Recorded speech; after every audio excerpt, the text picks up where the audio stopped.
Mirë mbrëma shikues të nderuar, jemi në emisionin Zëri Politik ku për sonte kemi të ftuar kryetarin e shoqatës AFET, zoti Muharrem Saliu. Zoti Saliu, mirë mbrëma dhe mirë se erdhët. Faleminderit, mirë se u gjeta. Faleminderit për ftesën. Shikues të nderuar, me zotin Saliu do të flasim për situatën aktuale në komunë të Medvegje, ku e dim zoti Saliu vjen nga komuna e Medvegjes dhe gjatë këtij emisioni do të informohemi për gjendjen momentale në Medvegj dhe problemet që është duke u ballafaqur komuna e Medvegjes.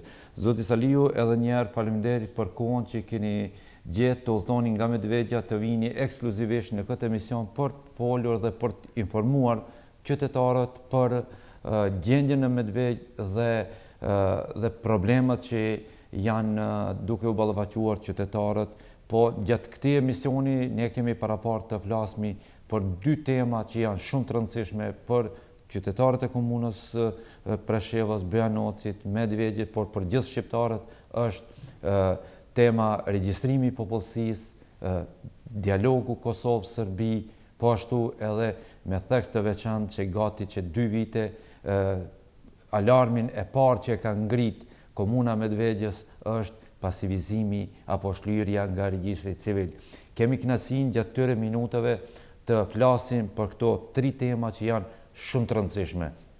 Edhe një herë faleminderit për kohën që të flasmi drejt për drejt për këto probleme. Faleminderit ju për përkushtimin e vazhdueshëm që keni shpreh për problemet që na shqetësojnë gjithëve, pra po në veçantë këtë rast po ndalohem tek Medvegja, e cila është në një gjendje më të vështirë se 2 komuna tjera. Pra ndoshta është mirë të fillojmë nga pyetja e fundit që preket për pasivizimin, sepse ajo është një temë e cila ne na ka marrur shumë energji dhe resurse për ta ngritur në nivelet e duhura, me që ishte krijuar një vakum i madh në Medvegj, një heshtje, një errësirë dhe nuk dihej se çfarë ndodhte, ndërkohë që substanca reduktohej gradualisht. Prandaj nëse ngelet në fuqi shprehja se thënia më e mirë është ajo të cilën e vërteton puna, unë do shtroja një pyetje, cila është puna që kanë bërë subjektet politike në Medvegj deri sot. Nuk kemi me çfarë të mburremi, por kemi vetëm regres dhe frika është se do reflektohet gradualisht edhe në komunat si Bujanovci, fillimisht pas Medvegje dhe më vonë edhe Presheva. Sot në Medvegj përtej pritshmërive për një gatishmëri që të regjistrohet popullata shqiptare kryesisht atje, të cilën fushat e kam përkrahur edhe unë personalisht, përtej fakti që pritshmërit nuk i kam patur dhe vazhdoj të mos i kem akoma, sepse në teren kemi simptomet e para të cilat po dëshmojnë se nuk ekziston një vullnet për të regjistruar shqiptarët. Pra është bërë një lloj marketingu i arsyeshëm apo i pranueshëm për opinionin shqiptar që lehtësisht do të kenë mundësinë më regjistru dhe është një rast historik i cili nuk do të humbet, që në fakt do të posunohet që të legalizohet ajo çfarë është bërë deri tani në reduktimin e substancës tonë përmes pasivizimit të adresave. Deri më sot janë regjistruar prafërsisht dikun 20% për shqiptarëve të cilët do duhej të regjistroheshin dhe unë besoj se deri në fund të këtij muaji nuk do ta kalojmë numrin 30% të popullatës efektive shqiptare në Medvegj, gjë që do të qëndrojë në proporcion me numrin e shqiptarëve të pasivizuar, sepse siç e dini atje rreth 70% popullata shqiptare është e pasivizuar dhe do të ishte iluzion të besonim se ata do të na regjistronin neve pa ndonjë pengesë, dhe me thonë pa problem, dhe të dilin në kundërshtim me numrat cilët i kanë promovuar deri tani si banorët që vazhdojnë të jetojnë aty. Prandaj unë, siç e thash, kam përkrahur këtë edhe për të qëndruar në hap me frymën e përfaqësuesve politik, të cilët vazhdimisht kanë apeluar që marrim sa më shumë pjesë në këtë regjistrim popullsisë. Mirë po, ndërkohë jemi duke grumbulluar fakte për shkeljet që po ndodhin dhe tani po shfrytëzoj rastin t'i them edhe disa gjëra të cilat ka qëndash të bëhen dhe nuk janë bërë. Subjektet politike të cilat veprojnë në Medvegj, në këtë rast janë Partia për Veprim Demokratik dhe Partia Demokratike, nuk kanë punuar mjaftueshëm në teren për t'i bindur shqiptarët apo për t'i informuar se është e domosdoshme edhe pjesëmarrja në ato komisionet për regjistrimin e popullsisë, gjë që nuk është bërë. Dhe kjo po reflektohet sepse sot kemi vetëm 3 regjistrues shqiptar në komunën Medvegj, të cilët janë dislokuar njëri prej tyre ishte në fshatra ku banojnë komunitete tjera i ngarkuar për regjistrim dhe jo në fshatrat tona. Pra, aty kemi një sabotim të vazhdueshëm, regjistruesit kalojnë shtëpit, nuk i regjistrojnë radhazi, shkojnë tek e treta, do me thonë me radhë kështu, ose qarkullojnë me kompjuter që nuk janë të kyqur në linjë për transmituar dhonat që i marrin për i palve, por ngelen në diskrecionin e tyre sa do i fshin apo do i përcjellin me tutje. Gjithsesi, me që kemi pranuar të futemi në këtë, mendoj se duhet ta mbarojmë për aq sa ka mundësi të mbarohet, presim rezultatet dhe ky do jetë një rast shumë i mirë që ne menjëherë pas kësaj të fillojmë regjistrimin ton tjetër, jo paralelmo, po pas tyre, dhe të dëshmojmë se numri real i shqiptarëve është ai që do jetë e jo ky që do të nxirret, sepse po shifet qartazi se tendencat janë për t'i reduktuar në nivele që i kanë planifikuar përmes pasivizimit. Ju mendoni se ky regjistrim nuk është në komunë të Medvegjës nuk është duke shkuar ashtu siç është pritur? E thatë pak më herët se mungesa dhe mos angazhimi i subjekteve politike për të mobilizuar elektoratin e tyre, njerëz që i kanë atje për të hyrë në paraqitur në komisionet edhe për instruktor dhe regjistrues. Është kjo, do thotë jo, si pasojë fillimisht e potencuesi, si pasojë është hapi i parë kjo që nuk kanë qenë aktiv. Në nivel të detyrës, po, të pritshmërive, nuk kanë qenë as pak. Po tani cila është gjendja që po e thani? Tani ne jemi para aktit kryer, ne jemi në proces, nuk mund të rriqemi, do vazhdojmë të qëndrojmë në proces, do tendojmë të regjistrojmë. Unë personalisht kam qëndruar një javë duke kërkuar regjistruesin për të regjistruar familjarët e mi dhe vetën dhe nuk kam arrit akoma në këtë moment që flasim që ta bëj regjistrimin, por nuk jam i vetmi. Dhe siç e thash, ne duhet presim që të nxjerrim rezultatet, shohim çfarë rezultate do nxjerrin. Ne njihemi aty dhe e dim sa fshatra me shqiptar janë, e dim në secilin fshat sa lagje me shqiptar janë, e dim ku jetojnë njerëz dhe duke qëndruar në parametrat e lejuar për regjistrim, me të njëjtin formular do bëjmë një regjistrim tjetër dhe jam i bindur se do të jetë ndryshimi i madh. Përfaqësuesi i Këshillit Kombëtar në Medvegj, zonja Lirona Zuka, ka deklaruar se deri tani janë regjistruar në rrjetet sociale, sa kemi pa, janë regjistruar diku rreth 900 qytetarë të komunës së Medvegjës gjithsej. A mendoni se ky numër do të rritet dukshëm edhe cili do të jetë, përmendet që një proporcion do të jetë shumë i vogël, i ulët në krahasim me shqiptarët. Cilit janë pritjet që mund maksimumi që mund të regjistrohen tash në këto momente në Medvegj deri në fund të regjistrimit? Tani, Këshilli Nacional është mirë të bëjë zëdhënësin e shqiptarëve për çfarë edhe janë të zgjedhur atë, jo të qytetarëve në përgjithësi. Sepse ai numër që ju potencioni është numri i përgjithshëm i qytetarëve në nivel të komunës, Medvegj. Ashtu e thot, po, përgjithshëm. Mirë, po ne na duhen dhonat për shqiptarë dhe ajo do t'ju jep dhonat për shqiptarë, unë them se janë 200 deri në 300 vetë deri tani të regjistruar dhe priten edhe aq të regjistrohen deri në fund të afatit ligjor. Do thot, ata që nuk janë, do thonë, mungojnë, nuk janë ati rezident, apo nuk është problemi të regjistrues? Jo, është problemi tek regjistrues të cilët po sabotojnë regjistrimin e shqiptarëve. Nuk na regjistrojnë, thjesht nuk na regjistrojnë. Mirë.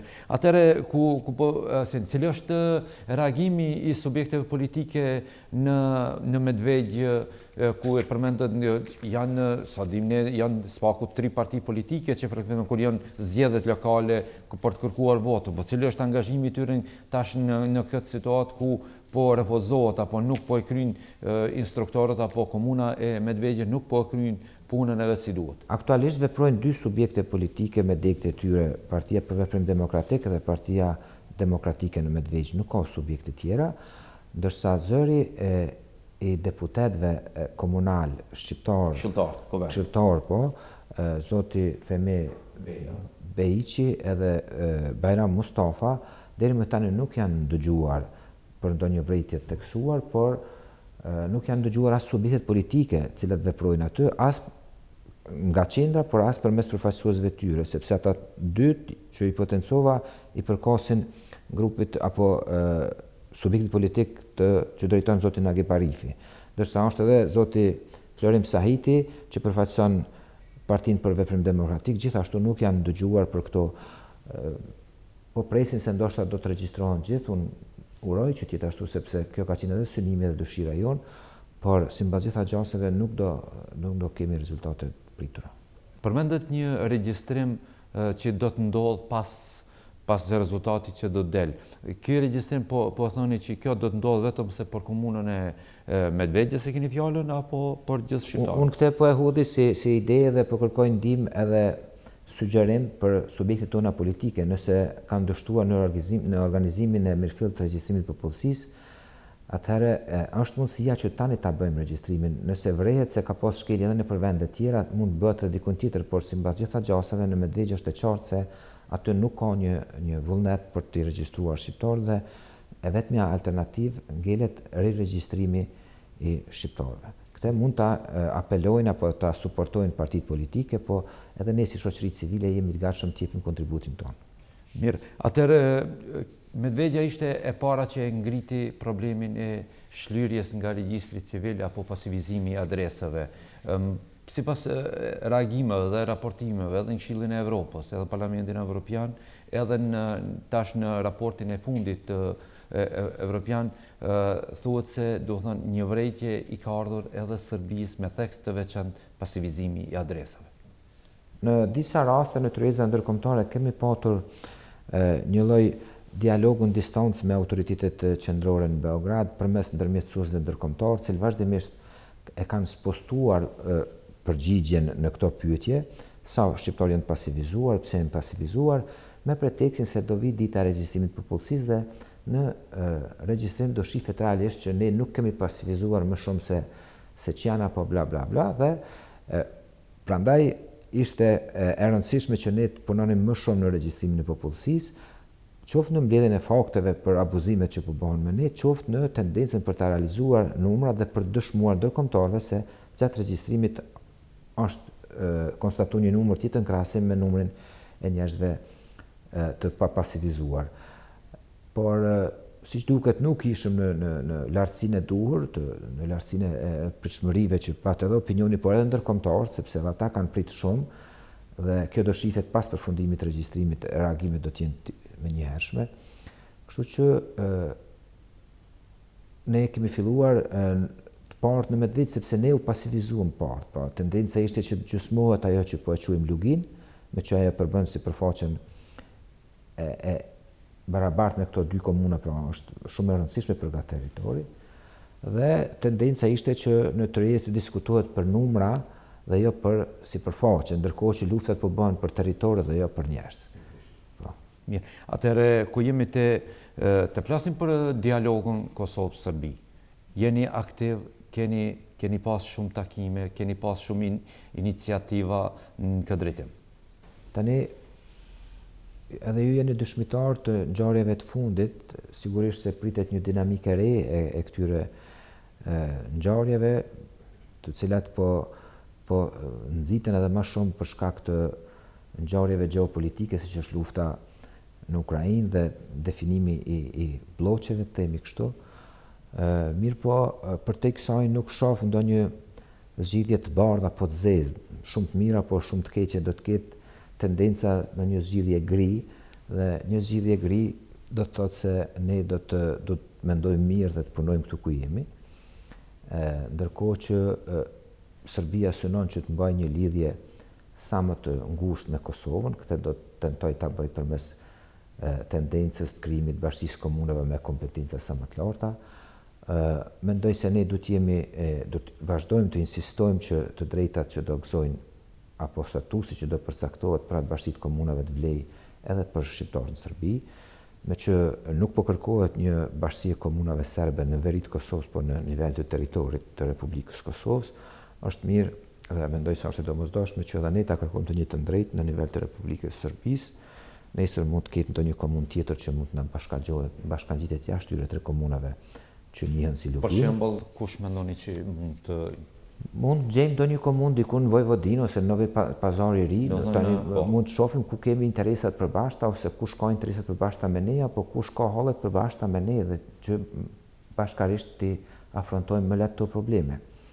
Prandaj është më rëndësi që si opcion të ngelet në favorin ton e njëjta, pra e drejtë që do të jepet aty në Kosovë. Dhe në rast se kjo nuk është zgjidhja, atëherë të shohim sepse këtu tani vërtet ka një përshpejtim situatës dhe është më rëndësi që të qëndrojmë të organizuar dhe të koordinuar në kërkesat tona, qoftë në artikulimin e tyre, qoftë në përcjelljen e atyre kërkesave. Në këtë kontekst janë edhe përfaqësues e shqiptarëve sot në Amerikë. Besoj se ka një takim me përfaqësuesin e posaçëm të SBA-s, zotin Escobar. Në këtë kontekst patëm edhe një takim me kryetorin e Partisë Lidhjes Demokratike të Kosovës në këto ditë. Dhe në vijim do kemi takime edhe me subjekte tjera. Ideja është që të koordinohemi sa më mirë, nuk është asgjë duke ndodhur për të dëmtuar dikën tjetër, por për të mbrojtur interesat tona.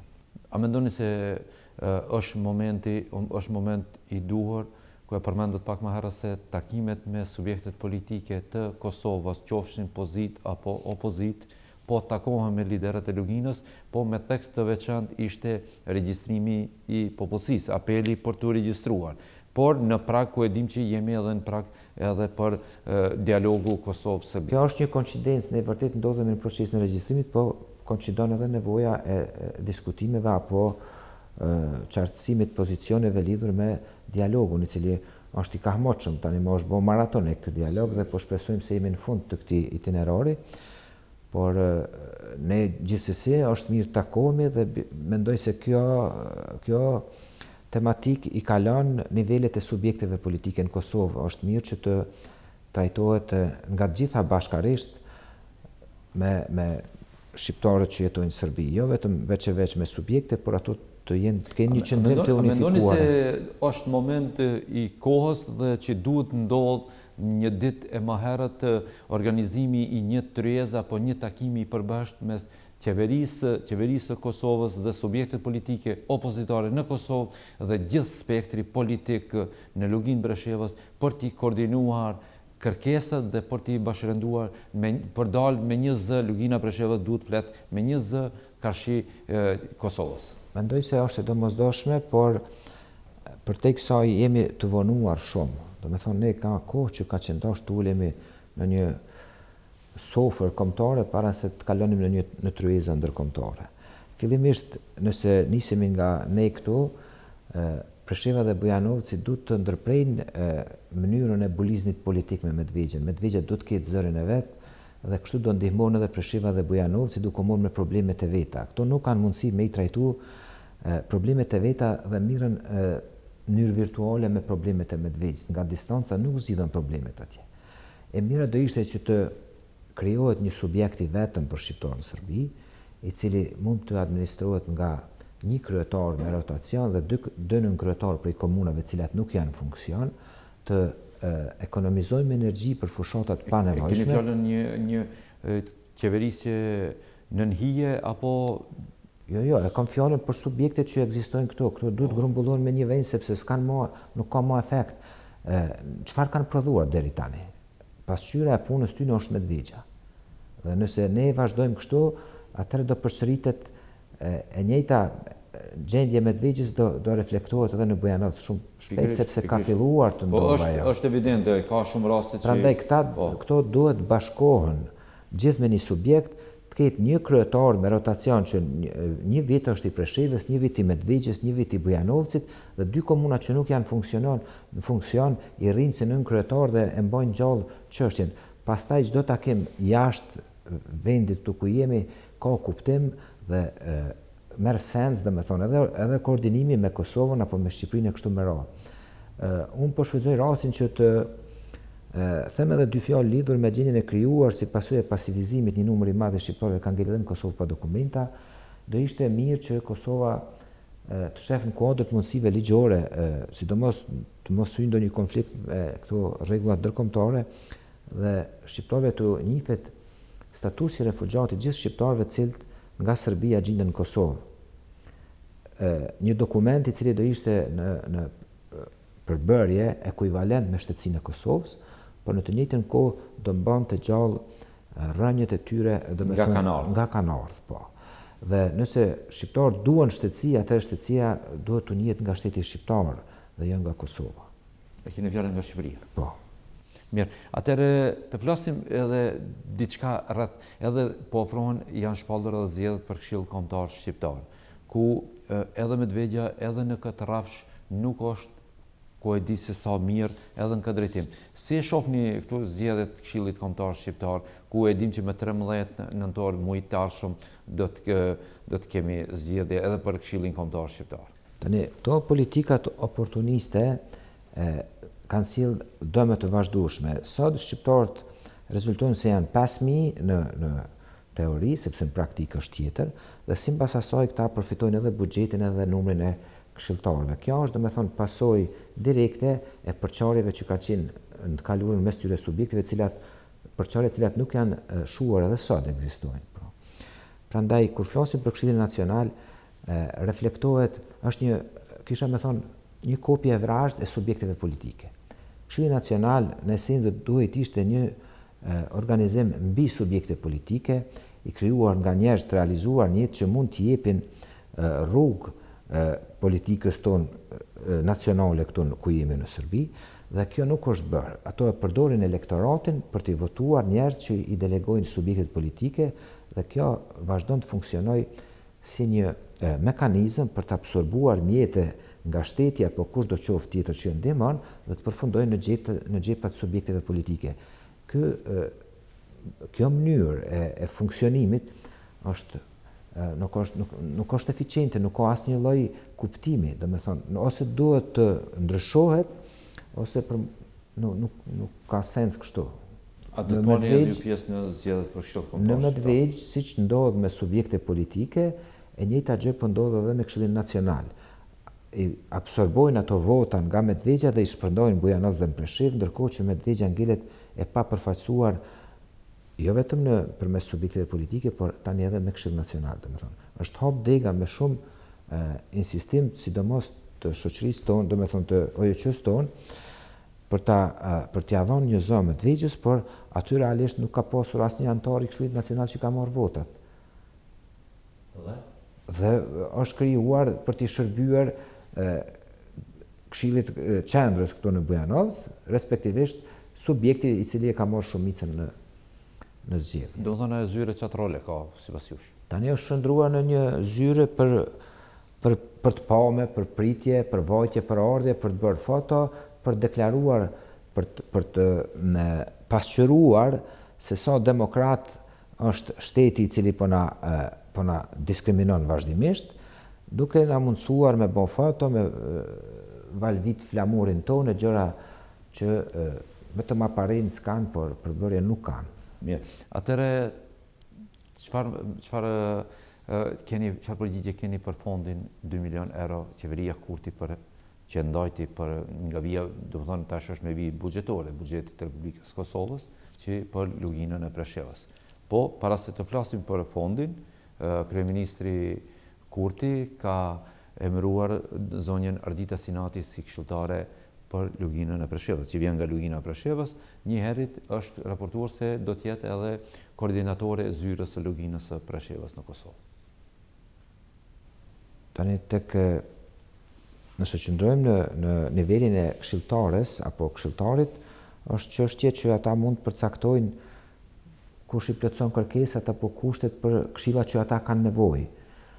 Nëse ata mendojnë se kanë bërë zgjedhjen më të mirë të mundshme, unë mund të them edhe jo. Mirë, po nuk jam unë që jep vlerësimin, unë jep vetëm një opinion timin.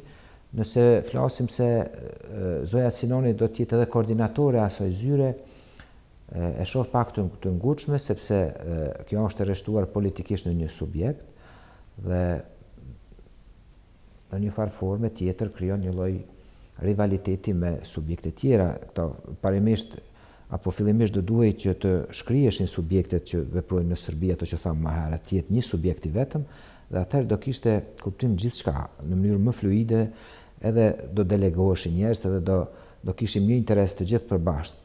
Në këto forma tani apo në këto kondita kur ka një përçarje kaq të thellë në mes subjekteve këtu sot, për shembull në SBA shkon subjekti i cili ndoshta ka më së pakti përfaqësim politik këtu dhe nuk shkojnë subjekte tjera për te fakti se ata mund të jenë të mira apo të bardha apo të zi, por ato janë institucione. Komuna e Preshevës është institucion, biles do duhet ishte edhe mbrusi përbashkët i shqiptarëve në Serbi. Të mos flasim për Medvegjën, e cila nuk është përfaqësuar edhe në vizitën e parë, e tani edhe në vizitën e dytë. Mirë, për fondin? Për fondin, unë kam pas kërkesa direkte drejt qeverisë Kosovës që mjetet që do t'i takonin Medvegjës, nëse do respektonin ndonjë lloj kriteri për cilin nuk e di çfarë kriteri do jetë, ato mjetet dedikohen në infrastrukturë. Të lejon anash ndihmat e këto gjëra të tjera sepse mjetet do humben dhe nuk do përfitojnë asgjë. Shqiptarët në Medvegjë për te faktit se janë pasivizuar, janë me qindra shqiptarë që po ndërtojnë shtëpitë e tyre çdo ditë më shumë në Medvegjë. Në Medvegjë. Ata që tash përmendi qindra shqiptarë, janë ata tash të jetojnë në Medvegjë apo jetojnë apo punojnë në Kosovë përkohësisht? Në Medvegjë nuk ka shqiptar të punësuar sepse Serbia nuk lën shqiptarët të punësuar. Ja, jashtë Medvegjës. Të gjithë ata punojnë jashtë Medvegjë. Ose punon në Maqedoni, ose në Shqipëri, ose në Kosovë, ose në Zvicër, ose në Itali, por në Medvegjë nuk ka punë për shqiptarë. Për te faktit se një kohë të madhe të energjisë tyre, një energji të madhe dhe kohë e shpenzojnë për të krijuar të ardhat e tyre dikun më larg vend lindjes, ata gjejnë kohë me ardhe me ndërtu shtëpitë e tyre. Ajo çfarë do duhet bënte qeveria e Kosovës dhe kushdo që do të ndihmojë Medvegjën, të sponsorizojë projekte për ndërtimin e infrastrukturës, në mënyrë që këto fshatra të jenë më të komunikueshme, më të lëvizshme, sepse ata mund ndërtojnë shtëpitë, por s'mund të sponsorizojnë rrugën me 10 kilometra. Ju e shohni se domethënë në Medvegjë ka ende nevojë të investohet në infrastrukturë. Ku e dim se në Preshevë dhe Bujanos është në përfundim të investimit në infrastrukturë ku janë rregulluar gjithçka, vetëm se politik nuk ka. Po, në Medvegjë nuk është investuar fare në infrastrukturë tani 40 vite. Asgjë nuk ka, rrugë fare nuk kemi. Gjitha rrugët janë të shkatruara, janë të mbyllura, janë rrugë akoma me baltë. Ne jetojmë në Medvegjë në përfshatra sikur me lëviz në për Afrikë, do me thonë, rrugët janë të pashtruara, edhe me rarë nuk janë shtruara, mos flasim të asfaltuara. Ne kemi një rrugë kryesore që lidh fshatrat kryesore, ajo është dëmtuar relativisht shumë dhe edhe është vështirë për ta mirëmbajtur. Edhe nuk mirëmbahet, qëllimisht nuk mirëmbahet. A do duhet ta përsëris apo ta praktikoj edhe qeveria e Shqipërisë njëjtin formë për të ndarë një fond të posaçëm për luginën e Preshevës dhe të ketë një zyre, apo mendoni se duhet të jetë e përbashkët, edhe zyre, edhe një zyre, një fond i përbashkët që do të grumbullohen të hollët dhe një zyre përbashkët për t'i menaxhuar ekskluzivisht për luginën e Preshevës. Mendoj se shqiptarët në Serbi fillimisht duhet të riparojnë strukturën e organizimin e tyre politik, të unifikohen në një strukturë e cila nuk lejon humbjen e energjive majtas gjathas, por të koncentrohen në objektivat e tyre dhe pastaj qeverit respektive, qoftë në Kosovë apo në Shqipëri, do ta kenë më të qartë synimin e shqiptarëve këtu në Serbi dhe mund t'i ndihmojnë më lehtësisht. Për fund, cili do të jetë mesazhi i drejtuar qytetarëve të komunës së Medvegjës, po ashtu edhe spektrit politik, ku jemi në prag, jemi në proces regjistrimit popullsisë, jemi në proces të dialogut. Unë i los të gjithë që të raportojnë respektivisht të mbledhin sa më shumë fakte për shkeljet nëse gjejnë apo konstatojnë shkelje nëse ato ndodhin dhe ku do ndodhin, sa më në mënyrë të detajuar të përshkruajnë ato raste dhe të ruajnë këto dëshmi. Mundësisht do ishte mirë që të ruajnë secili kopjen e regjistrimit, sepse nuk jam i sigurt se do të... Si po mendoni kopjen e regjistrimit? Po qoftë duke fotografuar, do me thonë, apo duke fotokopjuar nëse ka mundësi dikun. Nuk lejohet, nuk ishte lejuar. Ne kemi pas në një emision ekskluziv me instruktor dhe regjistrues, do të thonë ka deklaruar se nuk lejohet as të fotografohet aplikacioni, po formulari, dhe do të thonë ato janë gjithçka janë ngelen sekrete për çdo person dhe janë regjistrohen në sistem drejt për drejt. Tani unë nuk du të futem në çështje juridike, por nëse janë dhënat e mia personale dhe unë kam pranuar që dhënat e mia personale t'i ruaj apo t'i konservoj dikush, nuk e di pse nuk kam drejt t'i ke mund të mia që ato dijen publike janë. Mirë, kjo është ajo përgjigjen që ne për atë e potencum, po.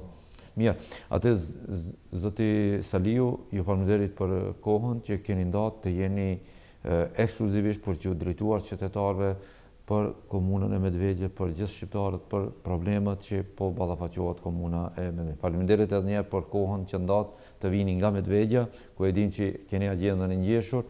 Prej emisionit do të vazhdoni udhëtimet do të thonë e juaja që i keni planifikuar gjatë kësaj jave apo vikendi e tutje.